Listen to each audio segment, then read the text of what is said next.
मक्खी चूस बहू। वैसे आपने कंजूस इंसान तो बहुत देखे होंगे, क्या आपने मक्खी चूस इंसान देखा है? तो चलिए आज आपको एक मक्खी चूस बहू से रूबरू करवाते हैं। शादी करके कोमल अपने ससुराल चली आती है। कोमल के ससुराल में उसका पति रमेश, जो किसी काम का नहीं था, वो बस सारा दिन आवारागर्दी करता रहता था, और सास ससुर जो बेचारे बुढ़ापे की उम्र में अपने जीवन के आखिरी दिन जी रहे थे। अब कोमल एक नंबर की कंजूस मक्खी चूस थी। 2 दिन बाद, बहू तेरे पास कुछ पैसे हैं क्या? माँ जी मेरे पास कहां से आएंगे पैसे? रमेश ने तो कहा मुझसे कि कोमल अपने मायके से 10,000 रुपए लाई है। ओहो, वो निकम्मे आदमी ने ये बात भी अपने माता पिता से कह दी। कोई बात नहीं रहती उनके पेट में। अब माँ जी, वो पैसा ना मेरे पिताजी का है, उन्होंने कुछ दिनों के लिए मुझे वो पैसे संभाल कर रखने के लिए दिए हैं। बहू, इतने बड़े बाप की बेटी है तू, तेरे पिताजी के पास क्या कमी है पैसों की? जा उन पैसों से घर में राशन भर ले। तुझे तो पता है ना, तेरा निकम्मा पति तो कुछ कमाता नहीं। अब क्या हम भूखे रहकर पूरा दिन गुजारे? पर माँ जी, पर वर कुछ नहीं, अब तू इस घर की बहू है और तुझे इस घर के बारे में सोचना चाहिए। जा अब। कोमल उदास होकर अपने कमरे में चली आती है और अपनी अलमारी से 10,000 रुपए निकालती है। बस इसी 10,000 पर चलेगा जैसे इन भूखड़ लोगों का घर। कितनी मेहनत से एक एक पैसा अपने पिताजी के पास मैंने जमा किया था, और अब ये एक ही झटके में चले जाएंगे। कोमल वो पैसे लेकर बाहर आती है। अब कोमल तो एक नंबर की मक्खी चूस थी। उसके पास से पैसे निकालना मतलब भूखे शेर के मुंह से निवाला छीनने के बराबर था। सुन बहू, सारा सामान बराबर लाना, किसी चीज में कंजूसी नहीं करना, समझी? जा अब। बहू एक काम कर, रमेश को भी अपने साथ ले जा। सारा दिन बस घूमता फिरता है, कुछ काम तो करेगा घर का। कोमल और रमेश घर का सामान लेने के लिए बाहर चले जाते हैं। अरे कोमल, बाजार तो यहाँ से बहुत दूर है, चलो हम रिक्शा में चलते हैं। रिक्शा में चलते हैं? अरे निकम्मे इंसान, एक टॉफी खरीदने के तो पैसे हैं नहीं तुम्हारे पास, और रिक्शे में जाने की बात कर रहे हो? पैर क्या कट गए आपके जो पैदल नहीं चल सकते? चलो पैदल। अरे कोमल, पैसे तो हैं तुम्हारे पास, फिर इतनी कंजूसी क्यों? तुम्हारी मेहनत के पैसे नहीं है जो बेकार में लुटाना शुरू कर दूं। पैसा कमा कर देखो, तब पता चलेगा। अरे कोमल, 20 रुपए तो लगेंगे रिक्शा के, देखो ना कितनी धूप है। बड़ा शौक है ना, अभी मजा चखाती हूँ इन्हें। तभी कोमल रमेश के साथ एक रिक्शे में बैठकर बाजार चली आती है। दोनों रिक्शा से उतरते हैं। तभी रिक्शे वाला कहता है, 30 रुपए हुए आपके। क्या 30 रुपए? हाँ बहन, रिक्शा का किराया बढ़ गया है। कोमल गुस्से भरी निगाहों से रमेश की ओर देखने लगती है। वो मुझे लगा 20 रुपए होंगे। कब बढ़ा रिक्शा का किराया? 2 साल पहले। अरे अजीब दादागिरी है, 2 कदम के 30 रुपए ले रहे हो? क्या पूरी दुनिया में मैं ही मिली आपको लूटने के लिए? चुपचाप मेरे पैसे निकालिए, वरना अच्छा नहीं होगा। जब इतना महंगा किराया है तो हमें रिक्शे में बिठाने से पहले किराया बता देना था। कोमल जाने दो। आप चुप रहिए। मेरे 30 रुपए दे दो बहन, मुझे और भी सवारी लेकर जानी है। अरे ऐसे कैसे दे दूं? 10 रुपए लेना है तो लो, वरना चलते बनो यहाँ से। बड़ी कंजूस किस्म की औरत है ये, लाइए 10 रुपए ही दे दीजिए। कोमल रिक्शे वाले को 10 का नोट देती है। तभी रिक्शे वाला गुस्से में आकर रमेश को एक जोरदार चाटा मार देता है। मुझे क्यों मारा? आज के बाद दोबारा कभी मत मिलना मुझे, समझा ना, मक्खी चूस के पति। इतना कहकर रिक्शे वाला रिक्शा लेकर वहां से चला जाता है। कितनी जोर से मारा उसने चाटा, पूरा कान सुन करके चला गया। चलो अब। कोमल रमेश के साथ बाजार में सामान ले रही होती है। तभी उसे कच्चा आम दिखाई देता है। कच्चा आम, चलो घर जाकर इसका अचार बनाऊंगी। कोमल रमेश के साथ उस सब्जी वाले के पास आती है। भैया, ये कच्चे आम कैसे दिए? 40 रुपए किलो है। अच्छा है, ले लो कोमल, ले लो। चुप रहिए आप, दिमाग खराब है क्या? आपको कुछ पता तो होता नहीं है क्या? भैया 5 रुपए किलो लगाओ। क्या 5 रुपए किलो? अरे बहन, 5 रुपए भी बहुत महंगा हो जाएगा आपके लिए। यहाँ से थोड़ी दूर पर एक आम का बड़ा सा पेड़ है, वहाँ जाकर जितनी मर्जी हो मुफ्त में आम तोड़ो। अच्छा, तो हम वहीं जाते हैं, चलिए रमेश। अरे कोमल। कोमल रमेश को वहां से लेकर चली जाती है। बड़ी मक्खी चूस है ये औरत। कोमल रमेश को उस आम के पेड़ के पास ले जाती है जहाँ कई सारे कच्चे आम लगे हुए थे। वाह, इस पेड़ पर तो कितने सारे आम हैं। रमेश, चढ़िए जल्दी पेड़ पर। मुझे नहीं आता है पेड़ पर चढ़ना। कोमल, 40 रुपए के लिए क्यों इतनी मगजमारी कर रही हो? चुपचाप पेड़ पर चढ़ रहे हो या नहीं? रमेश परेशान होकर पेड़ पर चढ़ने लगता है। चढ़ते चढ़ते वो कई बार पेड़ से गिर जाता है। निकम्मे आदमी, किसी काम के नहीं हो, पेड़ पर भी चढ़ना नहीं आता? किस कंजूस पत्नी से पाला पड़ा है मेरा, ये तो एक नंबर की मक्खी चूस है।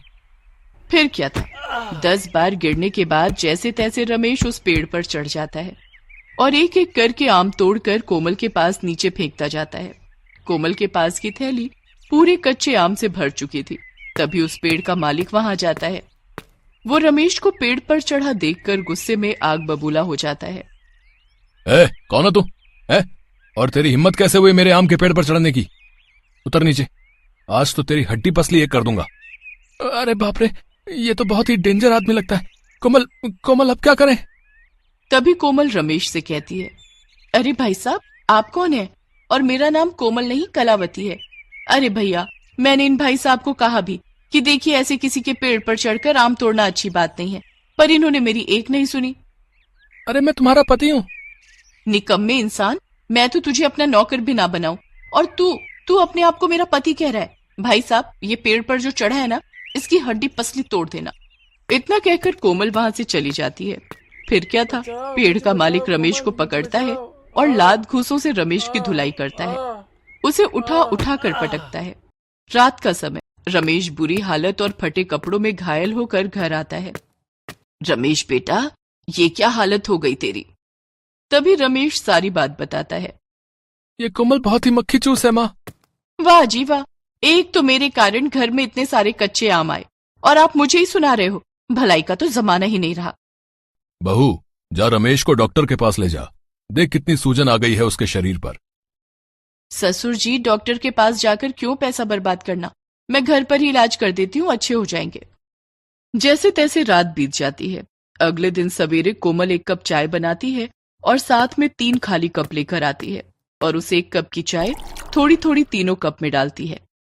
बहू, ये क्या कर रही है? चाय 1 ही कप क्यों बनाई? सबके लिए बनाना था ना। माँ जी, ये 1 कप चाय को ही बराबर 4 हिस्सों में बांट दूंगी। 1 कप चाय में ही चारों को निपटा देगी क्या? इतनी कंजूसी क्यों? ससुर जी, 4 कप चाय बनाने में पैसा क्यों बर्बाद करना? चाय 1 घूंट पियो या 1 कप, उसका स्वाद तो एक ही रहता है ना। लीजिए, सब चाय पीजिए। कोमल सबको 1-1 कप देती है।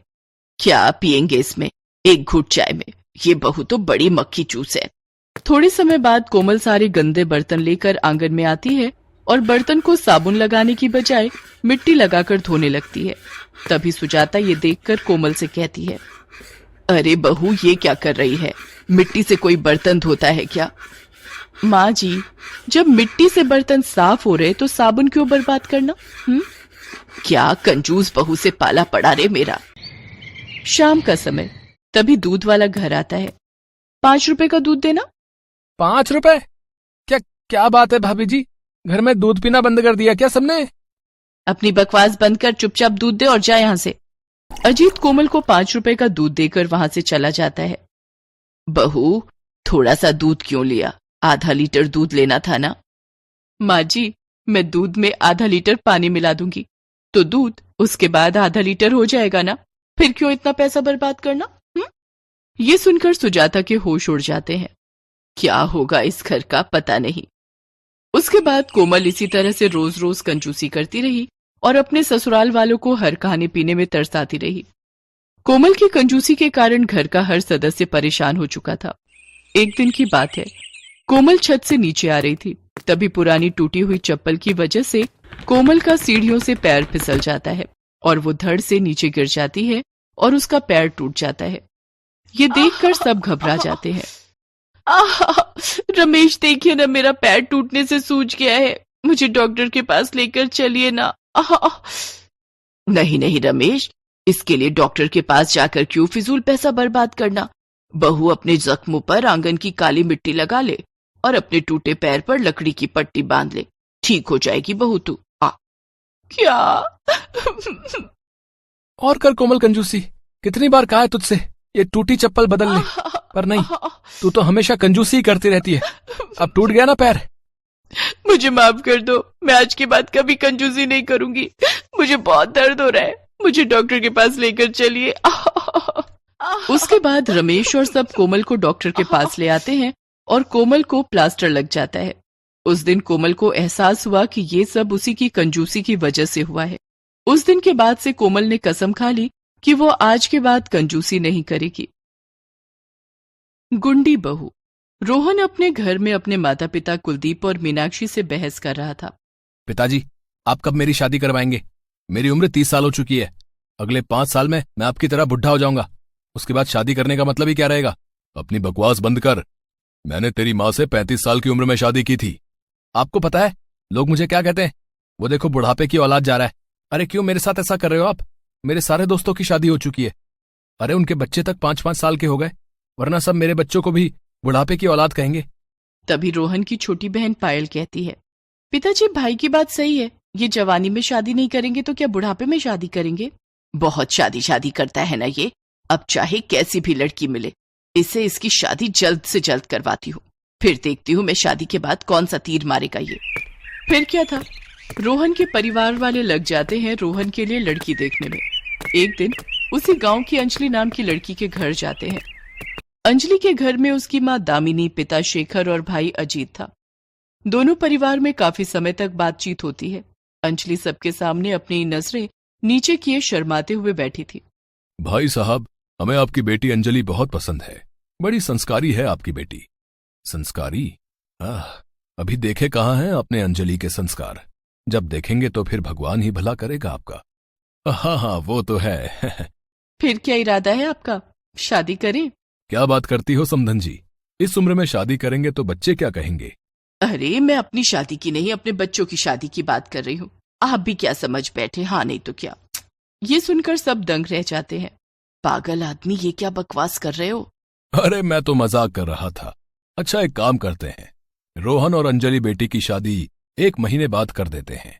ये सुनकर दामिनी तेजी से शेखर के पास आकर उसके कान में फुसफुसाने लगती है। अरे शादी 2 दिन बाद ही करने का बोलिए इन्हें। बड़ी मुश्किल से तो ये बकरे हमारे जाल में फंसे हैं। अगर इन्हें अंजलि की सच्चाई के बारे में पता चल गया ना, तो ये शादी तो दूर औरों की तरह हमारे घर की ओर देखेंगे भी नहीं। लपक लो इन्हें, जल्दी से, मौका हाथ से निकल ना जाए। हाँ, कुछ करता हूं मैं। तभी शेखर तेजी से उठता है और हंसते हुए कुलदीप से कहता है, मैं क्या कह रहा था, जब रिश्ता तय हो ही गया है तो क्यों ना 2 दिन बाद ही शादी कर दी जाए बच्चों की। 2 दिन बाद? अरे नहीं, इतनी जल्दी कैसे होगा सब। वो क्या है ना, हम 8 दिन के बाद कुछ काम से विदेश जा रहे हैं और 6 से 7 महीने बाद लौटेंगे। इसीलिए हम चाहते हैं जो काम 1 महीने बाद होने वाला है उसे 2 दिन बाद ही कर लेते हैं। शुभ काम में देरी नहीं करनी चाहिए। दामिनी और शेखर के समझाने पर कुलदीप और मीनाक्षी रोहन और अंजलि की शादी 2 दिन बाद करवाने को राजी हो जाते हैं। जैसे तैसे 2 दिन बीत जाते हैं। रोहन और अंजलि की शादी हो जाती है। शादी के बाद अंजलि अपने ससुराल थी, इधर अंजलि के मायके में। हश, चलो, अपने घर की समस्या तो अब हमेशा के लिए चली गई। अब पता नहीं बेचारे रोहन और उसके परिवार का क्या हाल होता है।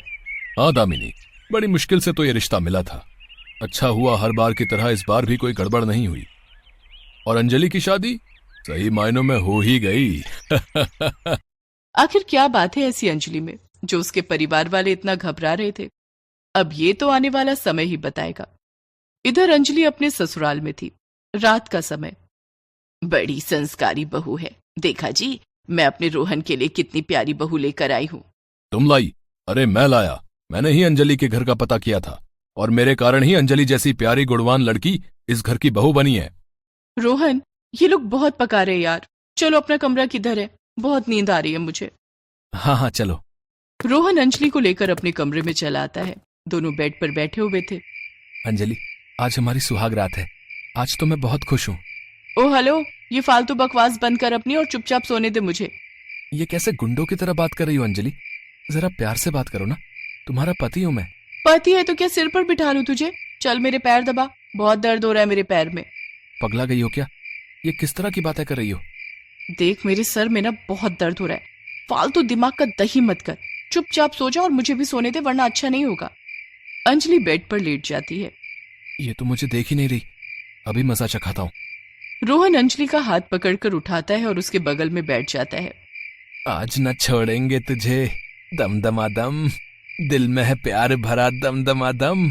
जानू, आज है प्यार का दिन और हमारी है सुहागरात का दिन। आजा मेरी बुलबुल, तेरा इंतजार है। तभी अंजलि गुस्से में रोहन की गर्दन पकड़कर दबोच लेती है। मेरी गर्दन। 1 घंटे से पका रहा है, चल उधर नीचे जाकर बैठ और चुपचाप सोने दे मुझे। तू मुझे जानता नहीं है मैं कौन हूँ। इस गांव का बच्चा बच्चा डरता है मुझसे।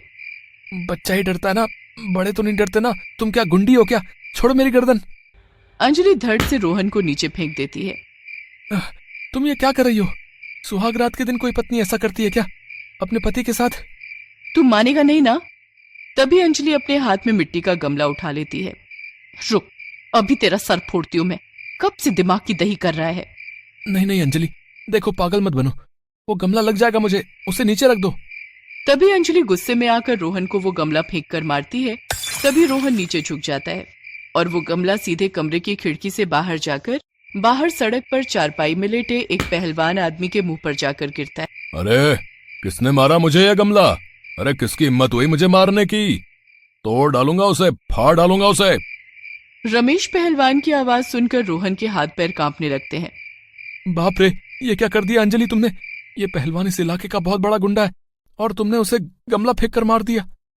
बकवास बंद कर अपनी। मैं नहीं डरती किसी पहलवान वहलवान से। चल सोने दे मुझे। इतना कहकर अंजलि बेड पर जाकर सो जाती है। अच्छा, तो ये गमला रोहन के घर से आया है। कल सवेरे इसकी खबर लेता हूँ। सवेरे का समय अंजलि अपने कमरे से बाहर आती है। तभी वो देखती है कि पहलवान ने हाथ में उसके पति रोहन को उठा रखा था और रोहन चिल्ला रहा था। अरे मुझे माफ कर दो रमेश भाई, मैंने नहीं मारा था वो गमला आपको। अरे पहलवान भाई, ये आप क्या कर रहे हैं? मेरे बेटे को छोड़ दीजिए। आज तक किसी मक्खी ने भी मुझे छुआ नहीं और इस रोहन के बच्चे ने मुझे गमला फेंक कर मारा। अरे ये कहाँ फंस गया मैं? कमरे में गुंडी पत्नी और बाहर ये पहलवान। ओए छोड़ मेरे पति को, वरना अच्छा नहीं होगा। अंजलि की ये बात सुनकर सब घबरा जाते हैं। बहू चुप रहे, ये पहलवान बहुत ही खतरनाक गुंडा है। गुंडा है तो क्या हुआ? छोड़ मेरे पति को, वरना अदरक की तरह तुझे ओखली में मसल डालूंगी। इस इलाके का हर इंसान अपनी पैंट गीली कर देता है मेरे नाम से, और तू मुझे धमकी दे रही है? डरता होगा पूरा गांव तुझसे, पर मैं नहीं। चल छोड़ मेरे पति को, वरना एक ही झापड़ में रेंगता फिरेगा कीड़े की तरह जमीन पर। तभी रमेश गुस्से में आकर रोहन को फेंक देता है और अंजलि के पास जाता है। अरे रमेश, तेरा अखाड़े वाला वीडियो दिखाऊं क्या, जहां पर तुझको एक महिला पहलवान ने किस तरह पटक पटक कर पीटा था? पता है ना, उसे देखकर कोई बकरी भी तुझसे नहीं डरेगी। अखाड़े वाला वीडियो? उसके बारे में तुम्हें कैसे पता? मुझे सब पता है। दिखाऊं क्या वो वीडियो? अरे नहीं, ऐसा मत करना, मैं जाता हूं। तभी पहलवान वहां से चला जाता है। अपनी बहू का ऐसा रूप देखकर मीनाक्षी और कुलदीप के होश उड़ जाते हैं। पायल बहन, अब क्या सारा दिन मेरी शक्ल ही देखती रहोगी? जाकर मेरे लिए चाय बनाओ। हाँ जाती हूँ। आप दोनों क्या देख रहे हो? इससे पहले लड़की नहीं देखी क्या? अंजलि सोफे पर बैठ जाती है। कुलदीप, रोहन, ये बहू तो कैसे गुंडों की तरह बर्ताव कर रही है। माँ, ये गुंडों की तरह बर्ताव नहीं कर रही, बल्कि गुंडी ही है, और इसका ट्रेलर मैंने कल रात को ही कमरे में देख लिया। अब आगे आप सबके साथ पूरी फिल्म देखनी बाकी है। बाप रे, ये कैसी बहू ले आए हम घर में? ये क्या खुसुर फुसुर कर रहे हो तुम तीनों? माँ जी, मुझे कोई काम तो बताओ, क्या करूं मैं काम? अरे बहू रानी, तुम क्यों काम करोगी? हम है ना काम करने वाले। तुम बस आराम से बैठकर टीवी देखो। हाँ बहू, तुम काम की चिंता मत करो, काम मीनाक्षी और पायल कर लेंगे, तुम बस आराम करो। बाप रे, इस गुंडी बहू से तो बचकर रहना पड़ेगा। पहलवान को तो मिनटों में सबक सिखा दिया इसने। तभी अंजलि कमरे से निकलकर सबके पास जाती है। क्या हुआ बहू, हमें वहां बुला लिया होता, तुमने आने की तकलीफ क्यों की यहाँ? ससुर जी, मैं गुंडी नहीं हूँ। रोहन, कल रात जो मैंने तुम्हारे साथ किया उसके लिए मुझे माफ कर देना। माँ जी, ससुर जी, मैं एक अनाथ हूँ। आप लोग जिसे मेरे माता पिता समझ रहे थे वो मेरे चाचा चाची हैं। क्या? हाँ माँ जी, मेरे माता पिता बचपन में ही दुनिया से चल बसे थे। बचपन से लेकर जवानी तक मैं अपने चाचा चाची के घर पर एक नौकर की तरह अपना जीवन बिता रही थी। मेरे चाचा चाची मुझ पर हमेशा जुल्म करते थे, मुझे मारते पीटते थे, मुझसे नौकर की तरह घर का सारा काम करवाते थे। बचपन से मेरा जीवन बड़ा ही दुख भरा बीता है, इसलिए मजबूरन मुझे इस गुंडी के रूप में आना पड़ा। और तब जाकर मेरे चाचा चाची मुझसे डरने लगे और उन्होंने मुझ पर जुल्म करना बंद कर दिया। बुरे लोगों के साथ बुरा बनना ही पड़ता है। मैं हमेशा यही सोचती थी कि शायद एक दिन मेरे चाचा चाची बदल जाएंगे, पर वो नहीं बदले और मजबूरन मुझे ऐसा बनना पड़ा। क्या तुम्हारा जीवन इतना कष्ट भरा था? हाँ रोहन, बचपन से इस अनाथ के सर पर किसी ने प्यार से हाथ नहीं फेरा था, न ही किसी ने मेरी ओर प्यार से देखा था। प्यार क्या होता है, अपने क्या होते हैं, ये तो मैं भूल ही गई थी। किसी ने सच ही कहा है कि माता पिता के बगैर कोई नहीं होता और उनकी तरह कोई नहीं बन सकता। ये बात सुनकर मीनाक्षी अंजलि को गले से लगा लेती है। तू चिंता मत कर बहू, आज से हम तेरे माता पिता हैं, हम तुझे एक बेटी से बढ़कर प्यार करेंगे। उसके बाद अंजलि अपने ससुराल में एक बेटी की तरह रहने लगी। जैसा प्यार उसे माता पिता से मिलना चाहिए था, वैसा ही प्यार अंजलि को अपने ससुराल में मिलने लगा। और उसके बाद अंजलि सबके साथ एक हंसता खेलता जीवन बसर करने लगी।